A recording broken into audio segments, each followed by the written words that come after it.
దేవుడు మోషేకి ఇచ్చిన కర్రే రోజున దేవుడు మన చేతిలో బైబిలుగా మారింది.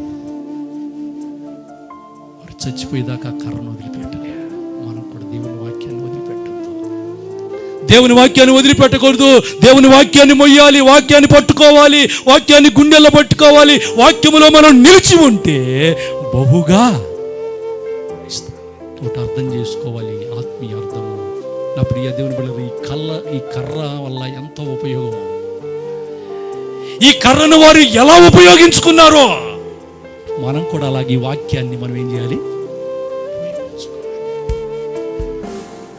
మోషే, అహరోను, తామారు, యాకోబు వీళ్ళందరూ దేవుని యొక్క కర్రను ఏ విధంగా అయితే ఉపయోగించుకున్నారో మనం కూడా ప్రస్తుత దినాలలో వాక్యమై మన చేతిలోకి వచ్చినటువంటి దేవుని కర్ర, దేవుని వాక్యాన్ని కూడా మనం ఏం చేయాలంటే అలాగూ మనం ఉపయోగించుకుంటే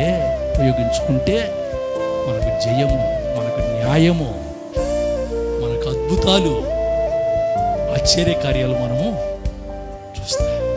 కాబట్టి సిగ్గుపడొద్దు బైబిల్ మోయటానికి, పట్టుకోవటానికి. వాక్యములో ఆజ్ఞలలో నిలిచి ఉంటే నా ప్రియ దేవుని బిడ్డలు, నువ్వు ఎప్పుడు సాతాను చేతిలో ఓడిపోవు. సాతాను నిన్ను ఏమీ, ఎందుకంటే వాక్యం అనే ఖడ్గం నీలో ఉంది. వాక్యం రెండంచులు కలిగిన ఖడ్గమని దేవుని వాక్యం మనకు సెలవు. ఇది